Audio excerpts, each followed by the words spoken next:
नमस्कार व्यूअर्स, मैं कमलेश तिवारी आप सबको अपनी सीरीज क्या आपने कभी सोचा है कि 12वें एपिसोड में स्वागत करता हूं। हमारा कल का सवाल था कि क्या आप में से कोई हमें बता सकता है कि रिंग्स का यूज मजबूत स्टील जाल बनाने में क्या होता है।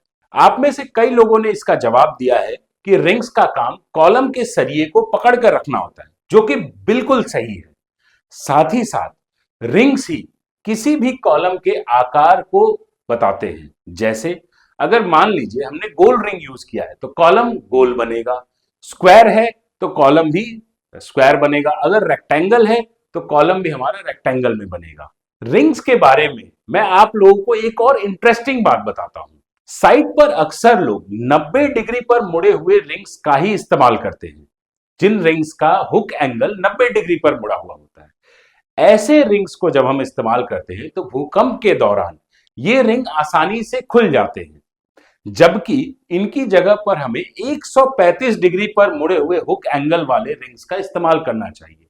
ऐसे में होता क्या है कि जब दोनों सिरे अंदर की तरफ मुड़े होते हैं, इसके बीच में सरिया जाता है और वो लॉक का काम करते हैं। भूकंप के दौरान ऐसे रिंग्स घर को गिरने से बचाते हैं, इसीलिए रिंग्स को हम शेयर रीइंफोर्समेंट भी कहते हैं। इसके अलावा रिंग्स को लगाते वक्त अक्सर लोग उसकी दूरी पर ध्यान नहीं देते।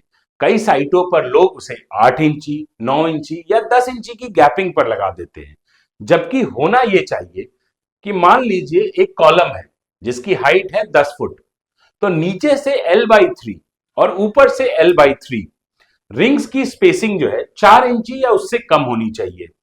बीच में L/4 में आप 4 से 6 इंची का गैप दे सकते हैं। रिंग्स को तो हमने समझ लिया, लेकिन एक मजबूत स्टील जाल बनाने में कवर ब्लॉक का क्या रोल होता है? अगर इसका जवाब आपको पता है तो हमें कमेंट करके जरूर बताइएगा। तब तक आप हमारे पेज को फॉलो करिए, हमारे वीडियोस को ऐसे ही लाइक करते रहिए। धन्यवाद।